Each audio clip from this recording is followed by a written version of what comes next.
Ready, Scott? I am ready. Okay. Hi, everybody, and welcome back for another episode of Twist and Talk. In today's episode, I have a good friend of mine here. You might know him from the Balloon Blast video show. His name is Sam Cremines. Hey! Thank you. It's Scott Tripp. Hey!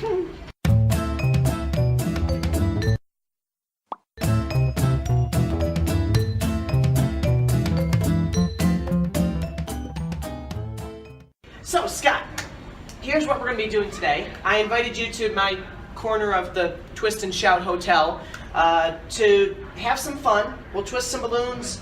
We'll talk about what we're doing, maybe some downloads, or just what we're doing in life. And then at the end of the video, we show everybody what we made. Sound good? I'm down. Okay. So, let's get started. Yeah! Okay. Actually, I got my first legenda from, forgetting his name. Long night. Todd Neufeld. Oh yeah, Tim here. Yeah. Excellent. I was told he's the one that brought the legenda to America, so once again, gotta support the person who does all the groundwork. He really is. The whole Purple Pig on Balloon Blast started off because I had to always have something in my hands, like kind of a fidgety thing. Okay. And I remember Sam sending me a picture of like the fidget cube before the fidget spinner came out. He had a little cube. Oh yeah. And yeah, Purple. Wow, I can't believe I'm saying this on video. Purple Pig is a fidget spinner. Wow, You heard it here, guys. Oh, Purple man. Pig is a fidget spinner. I'm gonna need that tape. But you know, I do what I can. It does. So, when I knew I was coming to the convention, I was excited about it, and I decided I want to come to this convention to have fun. And I was like, no, I'm gonna go in, I'm gonna take classes, not stress about a thing. And I'm like, well, I'm gonna do the 3-minute contest. I mean, that's not stress, right? And the 12-minute, the headband. Those are the 3, quick, easy, no problem. And then, trying to sleep, I'm trying to come down, and about 15, 20 minutes in, I had this idea. I was like, that would make a great large sculpture. And I'm like, well, if I'm good, you can't just do large, you know, you have to do all 3. So like that large sculpture contest was like 20 minutes after having the idea for it. And that evolved a lot from beginning to end. Well, you know, sometimes if you have an idea, and I run into this too, it's hard to avoid it. You know, like I'll wake up at like 2 a.m. and I'll just go and I'll just start twisting balloons because I have an idea. Right. And that's just the way it goes, you know. I mean, sometimes we get ideas, and I mean, just like what you said. And Yeah, well, let me ask you, because everyone has a different approach. So you have that idea, 2 a.m., you have to get up and do it. Do you have an idea and that's like a script you want to stick to and you're kind of rigid, or do you have an idea that you kind of flow with that is loose, but you'll let it materialize into something else? Well, mine's more of a thought. I'll get a specific thing in my head, or an idea, or a concept, and sometimes I'll write it down or draw it. Other times I'm like, okay, I gotta sketch this out and then try working with it. Okay. Because it's more of a 3D thing. And then it just sometimes takes off from there. Do you have an example that, like, off the top of your head? I know we didn't prepare that, but... Well, I just put out a download a little while ago called Fast and Wow.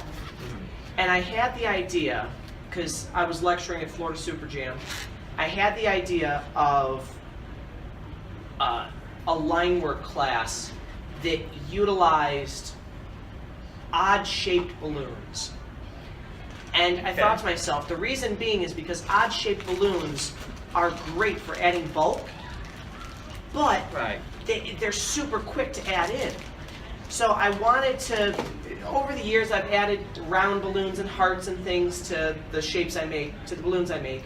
But I thought to myself, what if I can sit down and use what I've taken over the years and actually come up with some new things? And it's usually some things like that. It's usually something like just a little thing even. And I have this thought, this idea, and I just roll from there. So it's not a complete thing, but it's more of like this nagging thing in the back of my head, and it helps to come up with new things. All right. What are your thoughts then? You have these creative ideas you want to build. What about like line extensions or variations? Like Pac-Man versus Miss Pac-Man, you know, or like for instance, if you know how to make a horse, you put stripes on it, it's a zebra, you put a horn on it, it's a unicorn. So are you excited about kind of like the variations of the extension of a line, or is it more about breaking new ground, finding a new continent, you know, sailing across the ocean? Well, usually it's more new and different things that I come up with. Sometimes it's a variation, but if it is, it's a distinct one. Right. Like, I can find a way to turn a cat into a dinosaur of some sort. Usually when I come up with variations like, you know, a horse to a zebra, it's usually during my line work. I encourage the kids to get creative with the things they recommend. So. Right, okay. So you come up, let's say a whole new concept of some sort. I don't know, a Lincoln that you can twist and it makes a new dodecahedron shape, whatever. Now that would be awesome. That would be awesome. I was just trying to think of like a random example and yeah, nailed it. I'm giving you the homework. You have to do that. Everybody, Scott Tripp is making a Lincoln into a dodecahedron. If you've seen Balloon Blast before. Oh. Okay. Who hasn't? Good deal. That's not a plug. I'm going somewhere with that. Hashtag, there's a link in the description.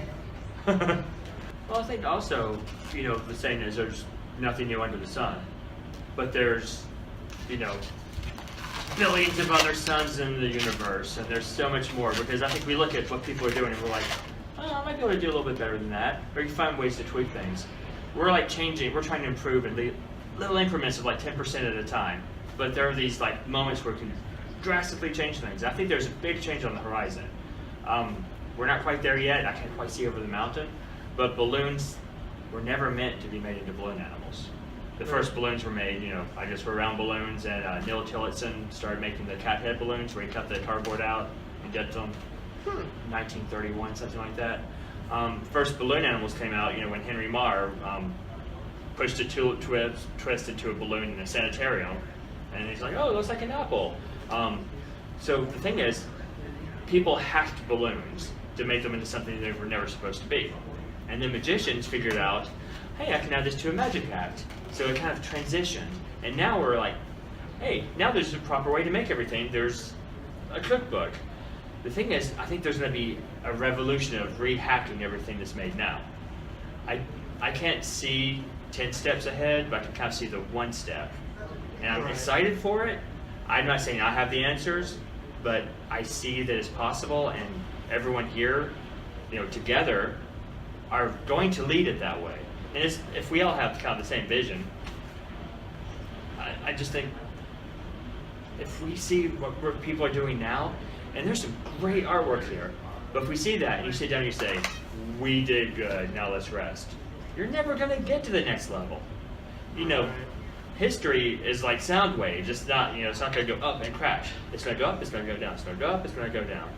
And yeah, we're in an up now. We're going to have a little dip, but I think crazy new things are going to happen. Yeah, you know, I really agree with you on that point, Scott. One of the things that I tell people is I always hope that you're disappointed with your artwork, because that's what leads to progression, and that's what leads you to advance. If you're content with what you're doing, you're not going to make it better. In my opinion, I think. If you always are critiquing your piece and thinking it could be better, there's always room to improve. Especially with Andrea Noel's distortion class, and with the Russian glue that came out, you can make connection points without having to use a raisin in there. Uninflated balloons are a category now. They weren't a category. Conrad the Unicorn, you know. Costumes. Yeah. Anyway, that's a different topic for a different show, and we can talk about that a lot. I'll bring it back next week or something. Absolutely. All right. And that about wraps it up. I think we have our finished pieces. Are you set, Scott? Little pogo stick. Oh, I like that. You know what else it could be? Like a propeller or like a little umbrella or something. I was thinking like a color rainbow lollipop kind of thing. I like that. And you used your scraps for that, right? Right. I saved a lot of scraps. Oh man. At one point, I was putting them in 5-gallon like Home Depot buckets. I think I got up to 12 or 13 of those in my garage, and I'm like, this has gone too far. and then we moved into a house without a garage. So what I did was I couldn't throw them away. I know there has to be a moment, otherwise they'd have to pull the dumpster and I'm on Hoarders, right?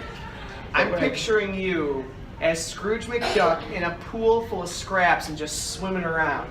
Yeah, and you know, that's more realistic because would you rather jump into a huge vat of hard metal coins or soft balloon scraps? I mean, that's a trampoline. I'd pick soft balloon scraps Sure. over. I mean, the hard metal coins could pay for your operation you'd need from jumping on a hard metal surface, but I don't know. Anyway, what'd you make? Anyway, well, I was looking at the different products that Vitalik was offering in there, and I saw this cloud print. And I was actually talking to Kelly Cheadle about it. And she said this reminded her of something from Toy Story, you know, the wallpaper. Oh, yeah. And I said to myself, you know what? I remember part of the movie where he's like flying something around the room. I don't remember what it was, but it made me think of an airplane. So I put it on a quad base here, and this kind of acts as a cloud. Yeah, and there we go. That is amazing. It's like the old Universal logo. Yes. Okay. Did you like it? Trade.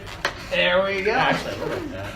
Well, I think that's going to wrap it up for this video, Scott. I know you have a new balloon, but the balloon blah blah. Balloon blast video coming out, so I'll post a link in the comment section below, and yeah, that's going to do it for us. All right, thank you very much for having me. Yeah, you're welcome, Scott. Thanks for Great to meet you. coming on. All right. Have a nice day, everybody. Bye-bye.